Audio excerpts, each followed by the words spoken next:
Майка съм на 5 деца, каката ми е на 18 години, имам батко на 16, двамата младшогани от татъка са на 12-11 и това е голямата радост на мама и на тати. Ученик, последният ученик на 5 годинки. Значи, проблема е следния. Аз до сега се опитвах да се справям сама, борила съм се сама в общи линии. Много малко останах, сирак на 6 години без майка. В общи линии възрастни хора ме отгледаха. И ми показаха, че трябва да се боря и всяко нещо се постига с много труд, обаче в един момент се оказа, че при нас нищо не може да се постигне. Не е само с труд и с борба. Справяхме се с съпруга ми, значи разведена съм, омъжена съм втори път. Съпруга ми в момента пак е навън да търси работа някъде. От няколко месеца сме безработни. Миналата година според всички норми на социални грижи ние бяхме богати, но беше отказано да дори помощ за отопление тази, която е сезонната, при което аз просто се отказах да се боря там. Там няма кой да ти обясни правата, няма кой да ти каже на какво имаш право и за какво можеш да кандидатстваш.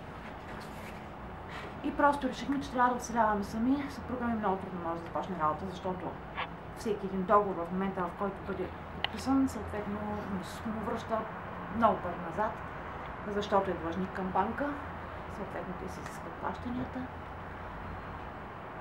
Трудно е, търси се работа без договор. Аз тази година работих сезонно, но лятото успяхме да се преборим някак. С много малко пари, естествено. Знаете какво е заплащането в момента. Но в момента просто сме в тотална безизходица с сумата от 175 лева на месец, които вече са 135, защото дъщеря ми е 18 годишна, учи в свободна форма на обучение, което предполага, че тя няма право да получава детски надбавки. С мое разрешение са преместили да живее при приятели си, защото условията са малко по-различни при него. Тоест в момента не е вкъщи, аз не мога да ми посрещна елементарните нужди. До преди един месец бях и без ток, но вече как се оцелява 5 години без ток, защото сметката ми беше една огромна, която нямаше как, нямаше откъде просто да изкараме такива пари да се плати.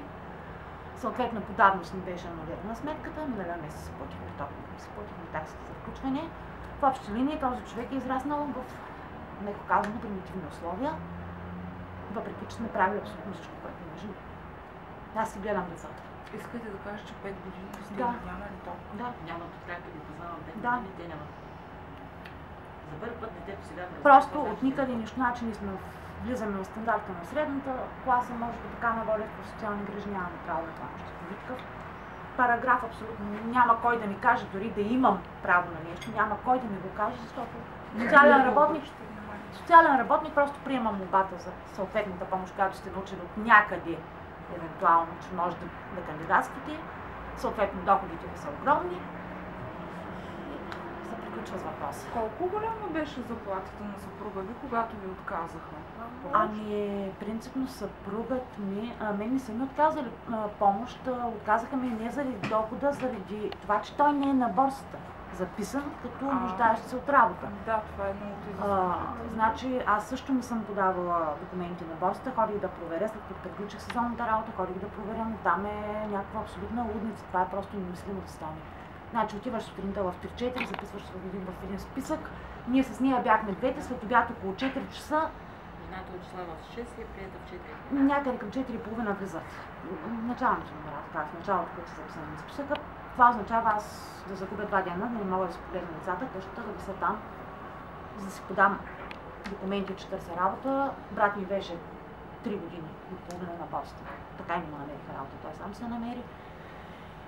В общи линии, благодаря на близките ни, които помагат, на сестрата на съпруга ми, на близките ми приятели, по този начин се оцелява България.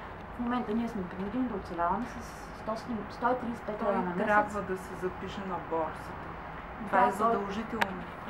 Да, това е така. Ако ще и 100 дни да седи. Това е така, той може да го направи, но има и нещо друго, което мен страшно много ме притеснява. Това е, че аз в момента съм възпрепятствана да дам нормалното образование на децата си, защото това са разноските са адски много по един ученик. Аз в момента съм с 4, нали казвам, 5 са принципно, но приятела на дъщеря ми си поема някакъв ангажимент, помага на нея.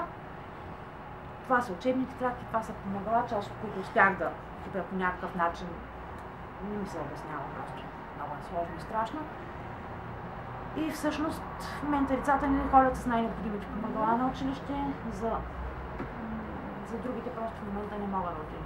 Пари мъжа ми, ако започна работа, работи на 25-30 лева надник на ден. Ако успее да започне някъде без договор, аз търся работа с гъвкаво работно време, в смисъл или на половин ден, или по-часово нещо, защото все пак домакинството е на моите ръце. Това са 4 деца, които си искат ангажиментите, искат си вниманието, искат си помощта. Тя ми помага, когато може, но и тя си научи нещото. Как ги разделяте тези 100 и колко казахте? Ами как ги разделяме? Плащат се сметки. В момента се плащат сметки най-напред. Значи останалото просто се отделят някакви пари, които трябва да стигнат до някъде за хляб.